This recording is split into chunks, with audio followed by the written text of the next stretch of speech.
Hi, I'm the traveling wizard, or I should say, I'm the traveling wizard.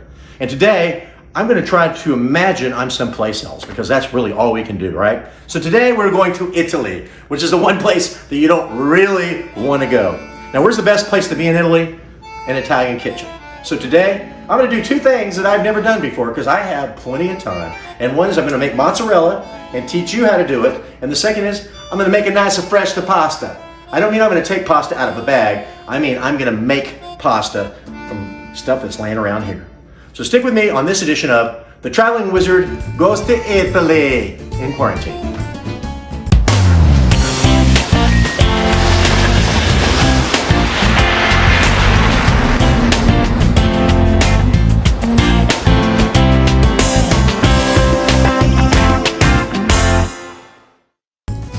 Okay, so the first thing, if we're going to be in Italy, we are going to have to look like an Italian chef. So here's a cool little paper hat. You can buy them on eBay or wherever. And we're going to get a chef's jacket. Perfect. I got it, making sure I got to my mojo. Yes. Everclear. Sure, it makes great hurricanes, but what else can you do with it?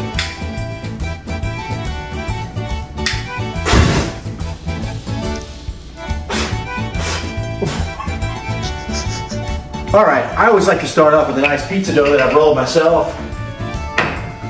Yes. It's important you don't let anyone know it's made out of rubber. Okay, so the first thing we need to use is some rennet. And rennet is what makes the cheese turn into curds. Now, this isn't the best brand for this. You should use some other ones. You'll need a lot less. You'll only need a quarter of a tablet. But for this, it's not really made for this very well. So we're going to use 2 tablets to 1/4 of a cup of water. So let's get those tablets in there. They look like little Alka-Seltzers, but I'm sure they don't taste like Alka-Seltzer. And 1/4 of a cup of water. Okay, so the next thing is we're going to take some citric acid, which looks like this. And you can get this from the grocery store. We're going to use 1.5 teaspoons. There's 1. And that's about 1/2 to 1 cup of water. Boom! This is about $3 a bottle, but it looks pretty nice. Cul-de-sac, it means a dead-end road. Now, if you really want to impress your date, knowing things like how the cork works, okay? One thing you don't want to do is this. Oh, crap.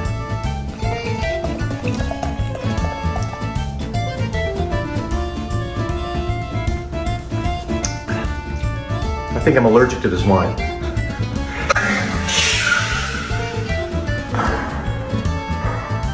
All right, so we're going to need a gallon of milk. And by the way, you know why Swiss cheese has holes in it? Because it's made with whole milk. All right, we'll go ahead and put this in a pan. Try not to splatter it. Turn on our heat. Yeah. We'll make a lot of nice mozzarella here. Okay.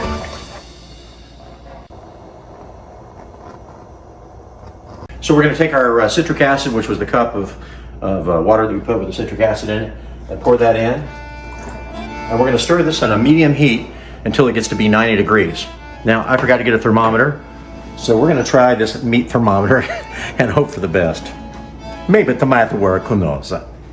So cheese is all about chemical reactions here. And this, I just put this citric acid in here and it's already getting kind of, I don't know, cheesy. It's much thicker. It's almost like a pudding right now. Jello pudding. Like a nice pudding. All right, it's changed a lot. It's looking like cottage cheese here. We're going to take the rennet and put it in and count to 30 in slow motion.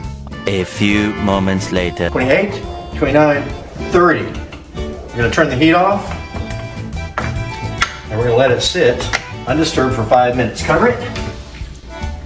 Well, Tom Petty said that waiting is the hardest part. We got to wait 5 minutes. what's happening right now is these chemicals are reacting, and it's turning into the solid part, which they call curds, and the liquid part, which they call whey. That's right, you probably heard of curds and whey. Well, that's curd. Seriously? Seriously? All right, coming back to our cheese, and we're supposed to cut this into 1-inch squares. You can see that. Cut into a checkerboard pattern. Our curds on top. And that should start to look like cheese. We're going to let the curds breathe for another 10 minutes and scoop these out. Look at that, we got cheese. We have cheese. Yes. It's not a fine cheese, but it's still a cheese. Look at that, we got curds. This is working out much better than the first time. Like 100 times better than the first time. And all this is, once again, is milk, citric acid, and rennet.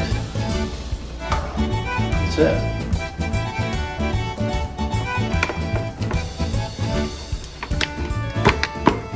Shake that way. Ooh, baby, I love your way every day. All right, to make pasta, you probably already have the stuff at your house. All you need is some flour, some eggs, 5 eggs. We're gonna use, I think, 2.5 cups of flour, some olive oil, and some kosher salt. Oy vey. Okay, so we need 3 egg yolks and 2 whole eggs. So I'll just do this little number. This is egg, ladies and gentlemen, this is egg yolk number 3. Boom! All right, so we're doing 3/4 of kosher salt, 1 teaspoon, about 3/4, 1 teaspoon of olive oil,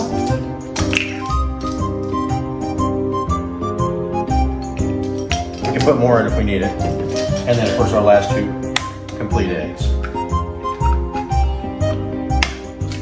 And that's everything you need. Way too dry, so I had to add some more egg, and then it was too wet, so we added some more flour. So they say that the true secret to doing pasta is not being afraid to change the recipe. So now I have this really, really glutinous ball that I'm going to put on here. Wash my hands and then I'm going to roll it out. All right, the real way to make this is you need a pasta maker, but if you want to make something like gnocchi, that's not too hard to do. You mix in a little potatoes cooked with it. That's how you make gnocchi, and it's basically the same thing with potatoes. And you can do some pretty thick dumplings. Right now I've got dumplings here, but I'm going to try to make this where I can make at least some strips and make it kind of spaghetti-ish. It's pretty thick for spaghetti, but my first time, so what the hell. All right, this is the most crazy shaped pasta ever. It's like linguine, but it's working. Using my pizza roller. Oh! Just kidding. And I'm also playing around with these dumplings. I might put a little mushroom in them and make them a ravioli. So we're going to try a couple different pasta shapes here, just for the hell of it. What else are we going to do? Okay, I'm getting better. This is starting to look like pasta. This pizza thing really is helping a lot. Looks like a kitchen disaster, but hey, it works. So what I've learned from doing this is I'm going to take my dough, get it very floury, put a little handful of this on here. Look at that, put another little bit more on here, like that. Go after it with this thing. My mom used to beat me with this. Hi, Mom. Not this exact one, a different one. Okay, I got it nice and flat. So looking good here. Pizza cutter.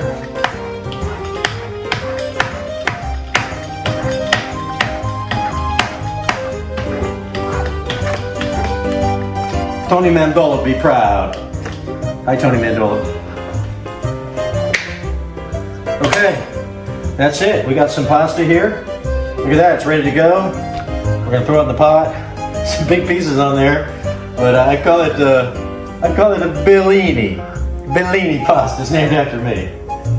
All right, my fat linguine Bellini stuff seems to be pretty easy, but we're gonna kick it up a notch. I'm gonna take a mushroom and put it in here and make my own little tortellini ravioli thingy. That's kind of a big one, but we're just gonna wrap it around there and see how it works out. It's an experiment.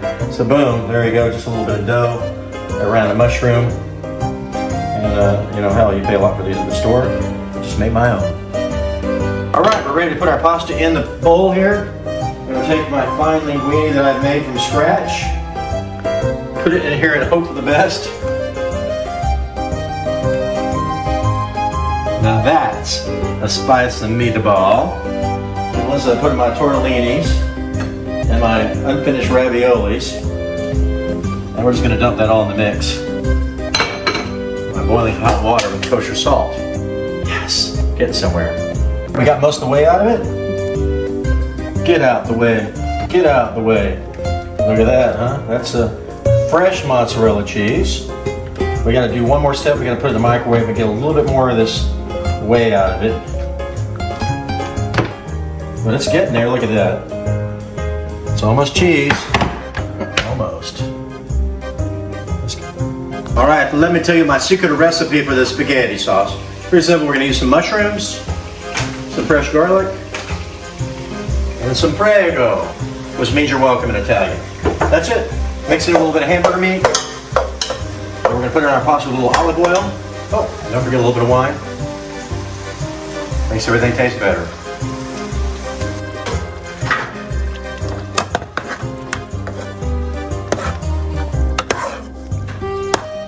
Okay, so everything's ready here. We got a little bit of pasta out of here. Look at that, homemade pasta. That's actually not bad. There's some mutant pieces on here, but it's pretty good. So get that on there. And then some of our homemade spaghetti sauce using Prego, and some hamburger and all that. And of course some mozzarella cheese. Well, you know, I don't know what it was. I don't know if it was the wrong kind of rennet or the wrong kind of milk. But we had two kinds that came out. This is 2 gallons of milk. So we didn't do real good on that. But we're going to use this as a nice, it tastes just like mozzarella. So although this is a whole gallon of milk here, we're just going to put that on there. And wow, boom. Let's taste it. If I can pick one up. There we go.